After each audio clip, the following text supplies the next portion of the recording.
Olá, amigos. Bom dia, boa tarde, boa noite. Meu nome é Isaías Costa e esse é o estudo da obra Arrancar Máscaras, Abandonar Papéis, do John Powell. Esse é o nosso encontro de número 12 e nós estamos estudando o capítulo 6.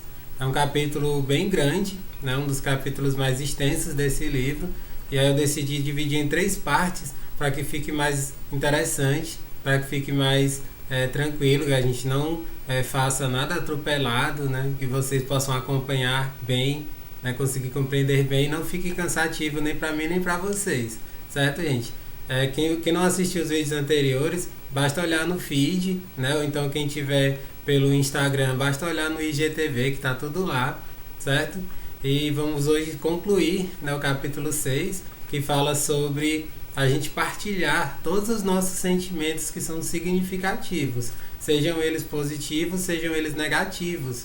Muita gente tem uma confusão mental, né, de pensar que quando você fala de sentimento significativo, essa palavra significativo é como se fosse algo sempre positivo. E de fato não é isso. Significativo é aquilo que está nos percorrendo, está atravessando o nosso corpo, a nossa mente, as nossas emoções. E eu falei bastante sobre isso nos encontros anteriores, nos 2 anteriores. Se você ainda não assistiu, convido que assista, que ficou bem bacana. É bom assistir para que você compreenda bem aquilo que eu vou trazer hoje nessa parte 3, né, para a gente concluir o capítulo 6, certo, gente? Essa parte é tão interessante porque vocês vão perceber, né, a linguagem muito sincera, muito transparente do John Powell e da Loretta Brad, né, que é a coautora do livro. Eles trazem experiências pessoais de forma muito transparente e trazem na forma de diálogos, justamente para nos incentivar a fazer o mesmo. Você que esteja assistindo, que esteja ouvindo, procure fazer o mesmo, pegar esses exemplos, esses diálogos tão profundos e tentar incorporar na sua vida. Como eu já falei inúmeras vezes e vou continuar falando até o final do estudo, esse é um livro muito prático. Esse é um livro para você acolher e tentar o mais rápido possível já colocar na prática do seu dia a dia, para você ver isso funcionando, para você ver o quanto é eficaz e muito eficiente tudo aquilo que eles nos ensinam, certo, gente? Antes de começar, como eu sempre faço, agradecer a vocês que estão acompanhando pelo YouTube, o canal Isaías Costa. Convido vocês a se inscreverem no canal, a sempre dar um joinha nos vídeos, né, um like. É super importante esse like, gente, porque é assim que o canal pode crescer e atingir mais pessoas. É assim que o algoritmo do YouTube funciona. Ele pega os vídeos que têm mais curtidas e colocam como recomendações para outras pessoas que estejam pesquisando temáticas similares, principalmente a comunicação interpessoal, que é o cerne desse estudo. Então eu peço essa gentileza a vocês de dar um like no vídeo, para que dessa forma ele possa chegar para mais pessoas, tá certo? O pessoal do Instagram, que é o Isaías Costa 14, né, tem muita gente que tem acompanhado por lá, eu sempre coloco lá no IGTV, né, uma forma de expandir, né, chegar para mais pessoas esses vídeos. Quem quiser acompanhar por lá, fica à vontade. Convido também para me seguirem. Todos os dias, além dos vídeos, eu compartilho frases, pensamentos, textos meus, sempre voltado para o autoconhecimento, para o desenvolvimento pessoal, psicologia, filosofia, essas temáticas que são super interessantes para todos nós. Ou então no podcast, que é o Para Além do Agora, tanto no SoundCloud quanto no Spotify. Eu tenho nas 2 plataformas. Vocês acompanham na que acharem melhor, mais conveniente. Tem muita gente que prefere só ouvir, então eu deixo essa possibilidade também. E lá vocês podem fazer o download de todos os estudos e deixar arquivado no celular, no computador, para ouvir quando e onde quiserem, mesmo quando não tiver internet. Essa é a grande vantagem do podcast. Então, acompanhe onde vocês acharem melhor e vamos lá, a gente dá início a essa parte 3 que conclui o capítulo 6 do livro, certo? Diz o seguinte: eu, John Powell, também tenho lembranças da minha família. Sempre que discutíamos, era como que um diálogo de surdos, uma série de controvérsias para ganhar ou perder. Não havia troca de sentimentos como um ato de partilha. O meu pai era um homem bom, contudo era totalmente relutante ou incapaz de partilhar os seus sentimentos interiores. Sempre tinha prontas defesas verbais. Eu guardo os meus segredos. Não faz mal. Sempre digo, mantenha-se aberto por dentro, mas com a boca fechada. E assim morreu com todos os seus segredos trancados dentro de si, e agora trancados para sempre no seu caixão. Minha mãe e eu estávamos com ele quando morreu. Depois de colocar gentilmente sua cabeça no travesseiro e fechar-lhe os olhos, eu disse para minha mãe que a luta terminara, que o papai estava morto. A sua primeira reação foi me dizer: John, ele tinha tanto orgulho de você, sabia? Ele o amava muito. Fiquei imaginando por que ela dissera isso. Logo depois, entretanto, enquanto procurava um médico pelos corredores do hospital para que ele confirmasse a morte do meu pai, entendi a razão das suas palavras. Ela sabia que ele nunca dissera essas coisas. O meu pai nunca me disse que tinha orgulho de mim ou que me amava. Antes da morte do meu pai, eu não entendia nem reconhecia o valor da franqueza emocional. Quando eu percebi que um relacionamento humano profundo é impossível sem tal franqueza, resolvi procurar conhecer a minha mãe. Durante as longas horas dos seus últimos anos, passamos bastante tempo confidenciando mutuamente os nossos sentimentos. Quando ela morreu, foi muito diferente da morte do meu pai. Tive uma sensação de plenitude em vez de um vazio. As minhas lágrimas diziam: ela era verdadeiramente uma pessoa maravilhosa. Alegro-me por tê-la conhecido. Entretanto, tenho a mágoa de que é muito possível que a minha mãe e meu pai nunca tenham chegado a se conhecer realmente. Temo que se um anjo fosse escrever o epitáfio da única lápide que marca sua última morada, escreveria: aqui jazem duas pessoas muito boas e decentes que nunca se conheceram realmente. Ou seja, aqui ele está trazendo um relato muito sincero e muito verdadeiro dele, do John Powell, né? Que ele tinha uma relação meio distante com o pai dele era uma pessoa muito calada, muito reservada, e aí depois que o pai morreu, ele sentiu a necessidade de se conectar de uma forma muito mais forte, muito mais profunda com a sua mãe. E o que acabou acontecendo? Quando ela morreu, ele sentiu, né, uma tristeza dobrada, né, porque já não tinha mais o pai, que tinha morrido há mais tempo, e a mãe, que era o elo mais forte que ele sustentava na família, depois da morte do pai. E aqui é interessante, né, porque ele mostra que o quanto que o pai ele perdeu oportunidades de ter sido alguém muito mais presente. Né? Um pai ausente que morre nunca mais vai ter a oportunidade de estar presente, sabe? E isso é muito, muito forte, né? Isso é muito chocante, até para algumas pessoas chega a ser chocante isso, né? Porque a vida ela é passageira. Se você não aproveita, né, enquanto você está vivo para expressar os seus sentimentos e partilhar tudo aquilo que é significativo, se você morrer, acabou-se, sabe? E aqui ele está colocando o quanto a nossa conexão ela é muito mais profunda quando a gente assim, tem essa abertura para partilhar todos esses sentimentos significativos. A dor que ele sentiu quando perdeu a mãe foi extremamente maior do que quando ele perdeu o pai, porque não tinha essa conexão tão forte, entende? E é isso que ele está, assim, nas entrelinhas, colocando nessas palavras, nesse texto, para que a gente, enquanto há tempo, enquanto estamos vivos, a gente consiga se abrir mais e expressar todos os nossos sentimentos com as pessoas que a gente ama. Ou mesmo com as pessoas que a gente não tem muito intimidade, né? A gente ter essa coragem, né? A gente ter essa transparência de expressar o que a gente sente. A nossa vida ela enriquece, ela consegue ganhar contornos muito mais bonitos dessa forma. E é interessante, gente, porque quando a gente trabalha isso na gente, dessa transparência, dessa sinceridade, eu já falei inúmeras vezes sobre a lei da atração, a gente acaba atraindo para a nossa vida pessoas que vibram parecido. Né? A gente, sendo transparente, sendo honesto, muito, muito dificilmente a gente vai atrair um monte de pessoas falsas para a nossa vida. E se atrair, a gente consegue ter sensibilidade para perceber as intenções delas e consegue se afastar, sabe? Isso aqui, a gente, é tão sutil, é até difícil falar isso em palavras e ser compreendido. Isso são coisas que só na prática, de você colocar na prática do seu dia a dia, que você consegue compreender melhor. Tá ok? Continuando. Também me lembro da ocasião em que um homem me contou que o seu filho morrera em um desastre de automóvel. Contou-me que escreveram um bilhete na véspera do enterro do filho e o colocara gentilmente sobre o corpo do rapaz. O bilhete dizia: Meu querido filho, eu nunca lhe disse o quanto o amava. Nunca lhe disse que você ocupava uma grande parte do meu coração. Nunca lhe disse quão importante era o papel que você representava na minha vida. Pensei que haveria uma ocasião propícia para isso. Quando se formasse, quando saísse de casa para viver sozinho, quando se casasse, mas agora você está morto e nunca haverá uma ocasião propícia.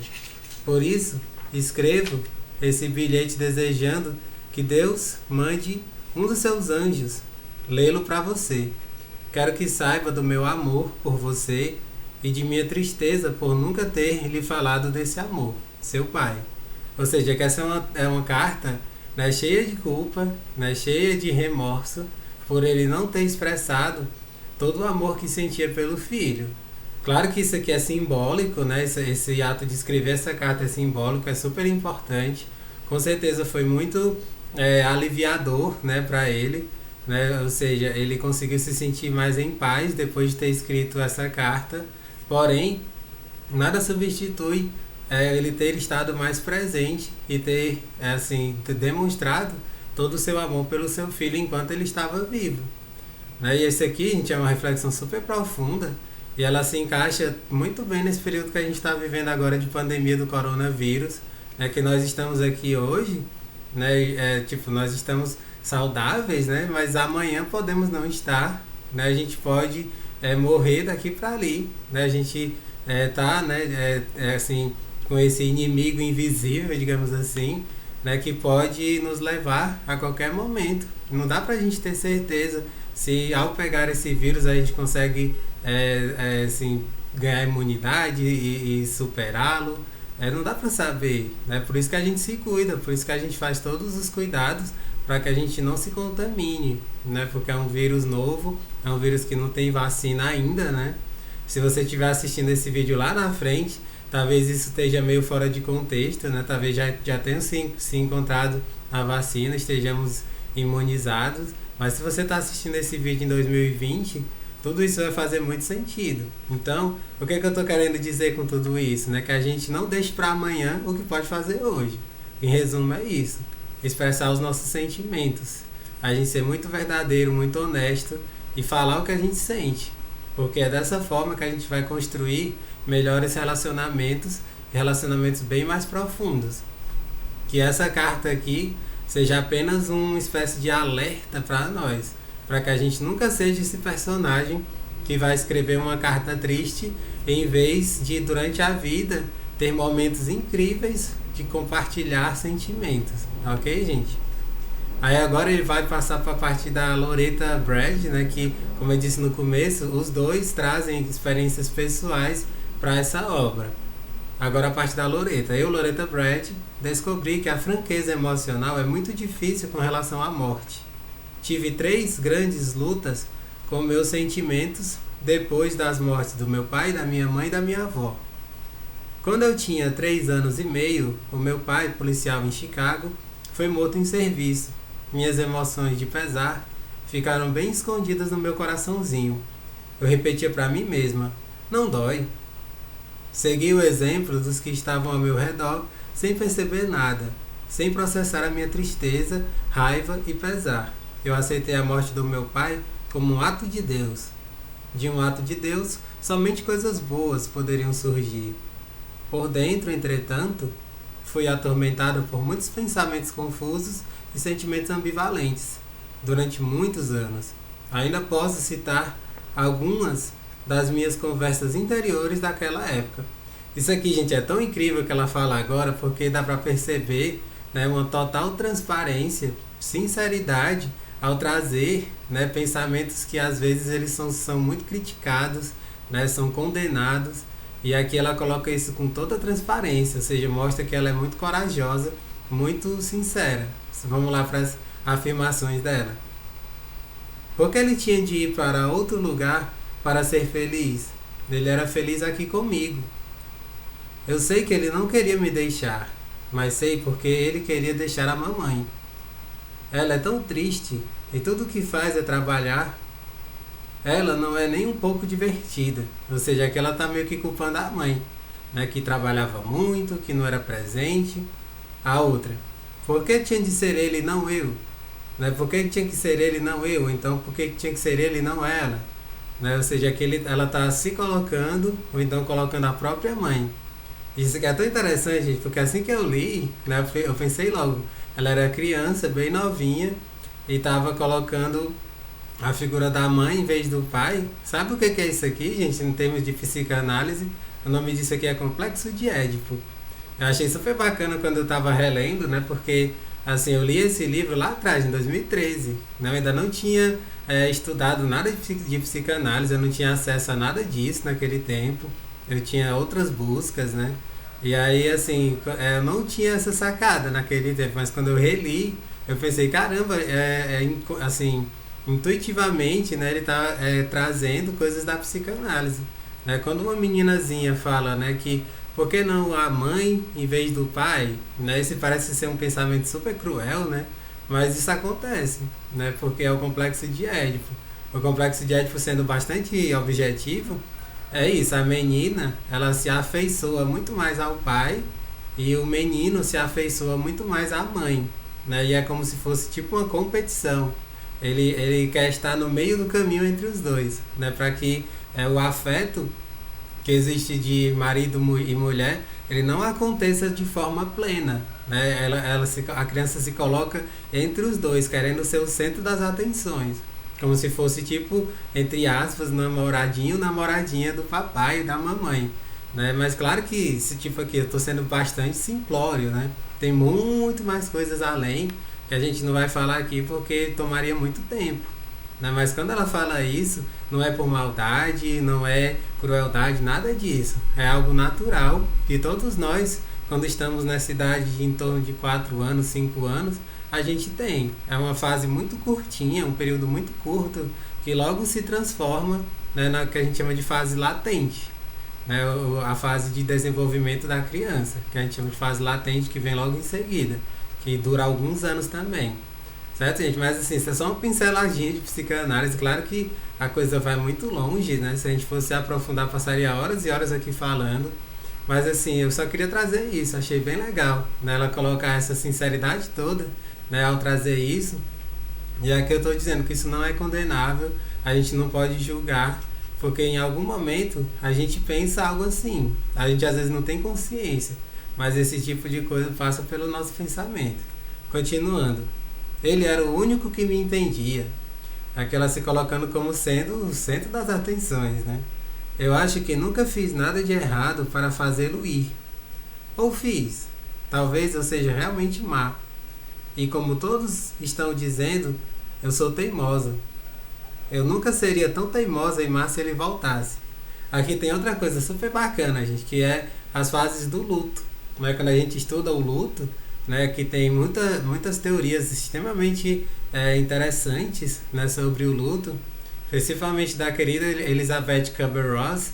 Ela fala sobre as fases do luto. Uma das fases se chama barganha, e aqui o que ela está fazendo é isso. Aquele pensamento de criança, né? Ou se o meu pai voltasse, seria tão bom que ele voltasse. E aí agora eu me comportaria de outro jeito. Só que isso não vai acontecer, é impossível, né? Depois que uma pessoa morre, ela não vai voltar. E aí ela tem essa fase que às vezes é rápida, às vezes é mais demorada, né? De barganha. Né? Se ele voltar, eu vou ser diferente, eu vou agir de outra maneira. Eu não vou ser mais teimosa. Ou seja, que ela traz várias afirmações, né, de coisas que ela pensou e que muita gente acaba condenando, julgando, mas são coisas que acontecem. É natural, todo mundo passa por isso. Ou seja, no pouco tempo que eu estou aqui falando sobre essas frases, essas afirmações dela, eu estou trazendo várias coisas de psicologia, de psicanálise. Ou seja, isso tudo é real, acontece e está tudo bem. A grande questão é como a gente vai lidar com isso, tá certo? Continuando. Esses diálogos íntimos comigo mesma nunca eram partilhados, exatamente pelo medo do julgamento, né, de ser condenada. Até mesmo eu negava, no meu íntimo, as emoções que provocavam. Nunca falava dos meus sentimentos de rejeição, de raiva, ressentimento, medo, dor, tristeza, autopiedade, culpa, esperança, nada disso.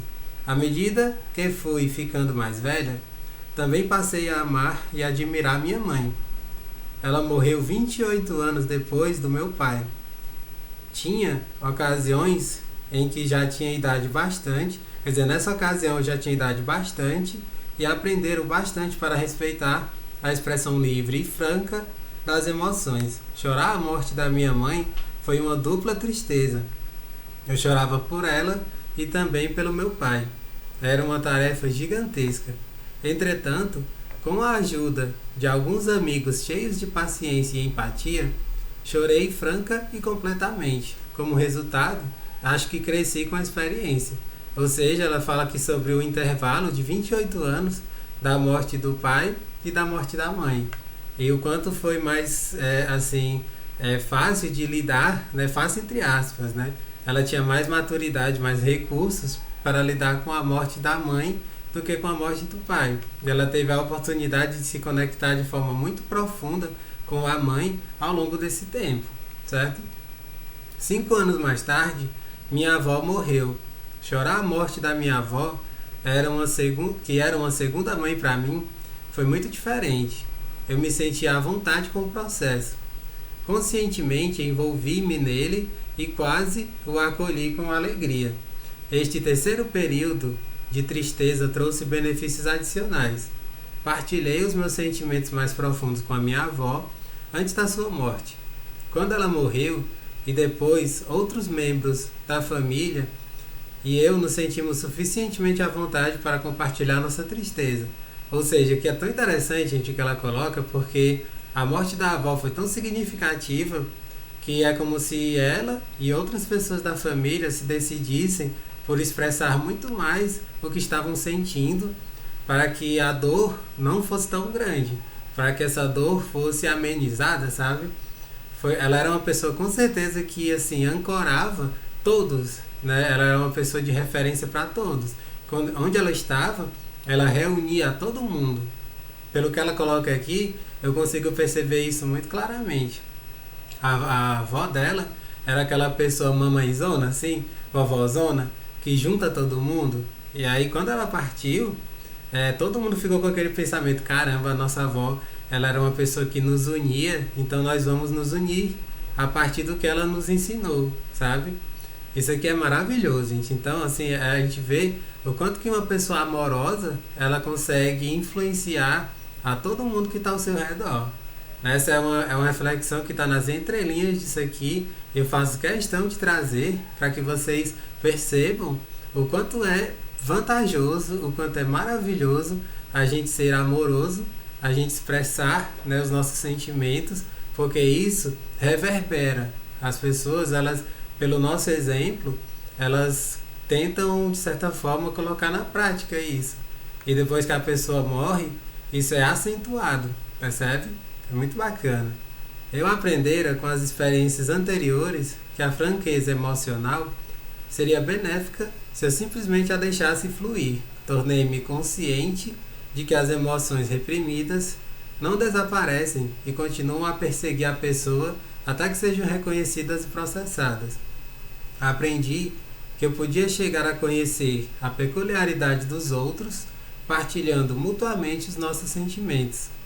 Eu também conseguiria conhecer melhor a mim mesma e cresceria como pessoa por meio do processo de chorar alguém. Ou seja, aqui ela se colocou muito mais vulnerável.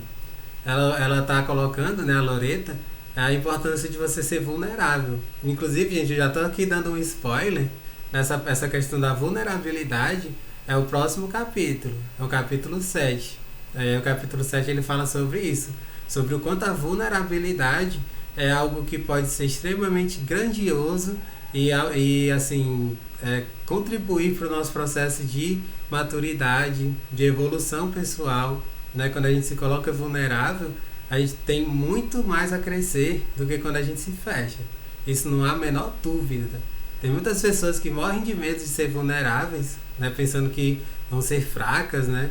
mas isso são coisas que são ensinadas para elas. Então continue acompanhando, porque vai ser super bacana, né, essas reflexões sobre a vulnerabilidade no capítulo 7, tá ok? Aí aqui ela continua, né, fazendo outras reflexões. Finalmente, eu gostaria de partilhar uma outra ocasião em minha vida, quando eu tive uma desavença pública, embora pacífica, com um homem responsável, muito mais velho e considerável do que eu. Ambos havíamos falado de um encontro.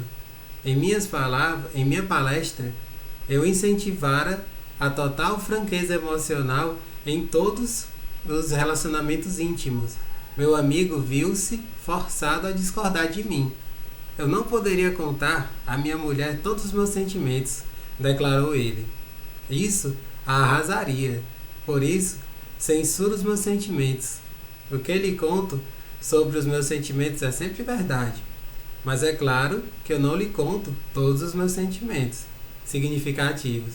Ou seja, aqui ele está colocando uma baita resistência. Dá para perceber a resistência dele sobre a questão de expressar, de partilhar todos os sentimentos significativos. Ele partilha alguns e esconde outros. O mais interessante é o que vem em seguida, gente. Pacificamente concordamos em discordar. Deixar os membros da plateia decidirem por si mesmos. Ou seja, ela colocou em aberto. Se você pensa que compartilhar todos os seus sentimentos é algo positivo, maravilha, siga em frente. Se você acha que não, tudo bem. Experimente e veja as consequências disso. E olha como é interessante o que vem logo em seguida. Vários anos mais tarde, o meu amigo separou-se da esposa. Ela escreveu no cartão de Natal que me enviou. Ele decidiu abandonar a mim e ao nosso lar. Casar-se-á em breve com outra. Claro que sou mais velho para pensar que tenho olhos de raio-x e posso ver através das pessoas. Ainda assim, frequentemente imagino se não foi o que ele não contou para sua esposa que destruiu o seu amor por ela. Ou seja, aqui ele está falando aqui esse silêncio que não deveria acontecer, porque tem aquele silêncio bom e o silêncio ruim. O silêncio bom é aquele silêncio que nos leva a meditar, que nos leva a nos conectar com o nosso ser interior. Eu falei muito disso, né, no estudo passado, né, do livro do Poder do Agora, tá tudo lá no canal. Se você quiser acompanhar, basta olhar lá no feed que tá tudo lá. Eu falava muito, né, nos estudos sobre esse silêncio, né, como uma conexão com o nosso ser interior. Esse silêncio é maravilhoso, isso é um silêncio positivo. Porém, existe o silêncio negativo, que é o silêncio de você esconder, né, as coisas que precisam ser trabalhadas em você, trabalhadas no relacionamento, né, quando você está cheio de resistências. Porque tem esse silêncio da resistência. É desse silêncio que o John Powell está falando, juntamente com a Loretta Brad. E esse silêncio, gente, é perigosíssimo. Muitas vezes ele leva a grandes conflitos, brigas, e chega ao cúmulo de um término de um relacionamento, de um casamento. Ou seja, aqui ele está falando, né, se ele tivesse sido mais transparente, mais honesto, né, expressado, né, partilhado os seus sentimentos significativos, talvez o casamento não tivesse acabado. Inclusive, né, como eu já comentei aqui, talvez a conexão entre o casal tivesse se tornado ainda maior, ainda mais profunda. Aí aqui, gente, antes de concluir esse estudo de hoje, né, já estamos quase no final, eu queria comentar muito rapidamente uma música, né, que fala muito sobre isso. Aqui eu gosto muito de trabalhar músicas, né, de trazer de vez em quando, né, frases, ideias trazidas em músicas, porque isso agrega muito. E assim, as músicas elas têm o poder, né, de tocar os nossos sentimentos. Então hoje, nesse estudo, principalmente para quem estiver acompanhando pelo podcast, né, porque lá no YouTube ele tem aquela política de direitos autorais, né? Então a gente não pode colocar vídeos de músicas, porque ele pode ser derrubado, né, o vídeo. Então eu pensei nisso, né, para que isso não aconteça. Eu vou colocar aqui na descrição, né, o link dessa música para quem quiser ouvir. E assim, quem tiver no podcast que não tem essas restrições, vai poder no final desse estudo ouvir essa música lindíssima, que é a música O Sonho Não Acabou, da banda Catedral. É uma banda já um pouquinho antiga, né, de músicas gospel, né, ou então músicas mais reflexivas. Né? Eles têm assim uma pegada mais bem reflexiva mesmo, né? Ela teve uma fase assim que não era tão gospel, e outra fase que já foi mais, né? Mas é uma banda muito, muito boa. Eu escuto essa banda já há muito tempo, ainda de adolescente, né? Eu comecei a ouvir, ainda hoje escuto bastante. E essa música, né? O Sonho Não Acabou, é uma das músicas menos conhecidas dessa banda, mas a meu ver é uma das letras mais incríveis. Né? Tem uma parte da música que eu quero rapidamente comentar aqui, que ele diz assim, né? Existe tanta coisa para consertar, me dê um abraço e vem, mas deixa só o coração falar. Ou seja, ele fala tipo de conflitos, né, que estão acontecendo com o casal e que quando você deixa só o seu coração falar, ou seja, expressar o que você sente, você consegue consertar as coisas. E você dá um abraço, às vezes fala muito mais do que 1 milhão de palavras. Né? Isso parece clichê, mas não tem nada de clichê, gente. Quando você dá um abraço, isso demonstra muito mais o que você sente do que você ficar num monte de palavras e mais palavras vãs. Então eu vou no final colocar essa música, gente. Eu tenho certeza que quem não conhece vai adorar ouvir, né? E vai talvez até colocar nas suas playlists, né? Certo, gente? É uma música O Sonho Não Acabou. Para quem tiver no YouTube, tá aqui o link embaixo na descrição. Quem tiver no podcast, no final vai ouvir essa música lindíssima, tá bom? Continuando aqui, né? Onde a gente tinha parado. Vários anos mais tarde, esse meu amigo se separou da esposa. Ela escreveu, né, no cartão de Natal, né, que me enviou. Ele decidiu abandonar a mim e ao nosso lar e vai se casar com outra em breve.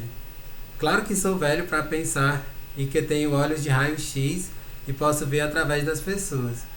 Ainda assim, frequentemente imagino se não foi o que ele não contou para a esposa que destruiu seu amor por ela. Ou seja, né, se ele tivesse sido mais sincero, mais transparente, talvez esse relacionamento tivesse continuado. Em outro encontro, que durou 1 semana, eu estava à mesa dos palestristas com um homem chamado Charlie Sheed. Charlie ficava repetindo aos participantes que a minha Marta chegará quarta-feira. Quando a sua esposa, Marta, chegou, ele a acompanhou orgulhosamente à mesa. Lá, ele apresentou e publicamente abraçou a sua noiva há 40 anos. Fiquei murmurando para mim mesmo. O amor funciona. Veja, o amor realmente funciona. Em outra reunião desse encontro, Charlie Sheed nos contou que quando ele e Marta fizeram os tradicionais votos matrimoniais, na riqueza ou na pobreza, na saúde ou na doença, até que a morte nos separe, acrescentaram um pacto particular de 10 promessas. Uma delas era total franqueza emocional dentro de 48 horas. Isso aqui é incrível, viu, gente? Total franqueza emocional dentro de 48 horas. Charlie nos explicou. Acrescentamos o apêndice sobre 48 horas para o caso de eu chegar em casa com uma emoção latejante e Marta estar com uma latejante dor de cabeça. Nesse caso, minha emoção poderia esperar sua dor de cabeça passar. Isso aqui é maravilhoso, gente. Ou seja, é muita compreensão, percebe? Os dois eles se compreendiam muito bem. E inclusive pensavam até mesmo no bem-estar físico do outro, né? Se o outro tivesse com dor de cabeça, talvez não tivesse disposto a uma boa conversa, a um diálogo franco e honesto, percebe? Ou seja, aqui quando ele fala dessas 48 horas, são os casos extremos. Mas na realidade, eles resolviam tudo muito antes das 48 horas. Porque é muito raro, né? Ele está muito cansado, está fatigado, a esposa está com dor de cabeça e não poder ter esse diálogo franco. Então, através desse pacto, eles conseguiram manter um casamento de décadas e décadas. Isso tudo, gente, a gente pode colocar na nossa vida. Tudo isso é possível. Não fique achando ao ouvir e saber desses relatos que isso é uma coisa assim esporádica, é algo assim muito raro. Pode não ser.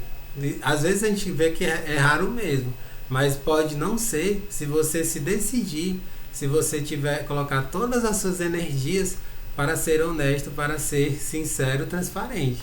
Assim você pode realmente ter um casamento longevo, você pode ter os melhores relacionamentos possíveis, tá ok, gente? O amor funciona, fiquei dizendo para mim mesma. Mas aparentemente o amor funciona só para aqueles que trabalham para isso. O amor funciona para os que tomam a estrada menos utilizada e correm os riscos da completa franqueza emocional. É certamente verdade que meus sentimentos são singulares, resumem e expressam a experiência de toda a minha vida e minha pessoa única. Se a verdadeira dádiva do amor é o dom de mim mesmo através da autorrevelação, então preciso confiar meus sentimentos àqueles que amo. E àqueles que eu amo, digo, por favor, recebam meus sentimentos com mãos cuidadosas. E quando os segurarem, lembrem-se que são uma parte muito importante de mim. Obrigado. Com isso ele conclui esse capítulo incrível. Vou até reler essa parte final porque ele coloca em letras garrafais com uma reflexão necessária que resume tudo. Digo àqueles que amo, por favor, recebam meus sentimentos com mãos cuidadosas. E quando segurarem, lembrem-se que são uma parte muito importante de mim. Ou seja, tudo aquilo que a gente compartilha, né, que a gente enfim, expressa com muita sinceridade, com muita transparência, é nobre. E se você recebe com mãos cuidadosas, isso vai fazer com que as relações, o amor que existe entre essas relações, ele seja fortificado. E ao ser fortificado, ambos crescem, todo mundo cresce. E esse é o objetivo. Esse é o meu objetivo ao falar de tudo isso, né, trazer com toda empolgação, né, com toda a energia que me vem para falar sobre isso, porque eu sei o quanto isso aqui é transformador, gente. Quando você coloca na prática da sua vida, a gente tem a possibilidade de transformar para sempre a nós mesmos e ao nosso entorno, as pessoas que de certa forma partilham a vida com a gente, tá ok? Então com isso a gente termina o capítulo 6, né? No próximo capítulo, como eu já tinha falado, vamos falar muito sobre vulnerabilidade, né? Para quem tiver no podcast, vocês vão, assim, ao final, né, ouvir a música lindíssima O Sonho Não Acabou, da banda Catedral. Um grande abraço e até o nosso próximo encontro.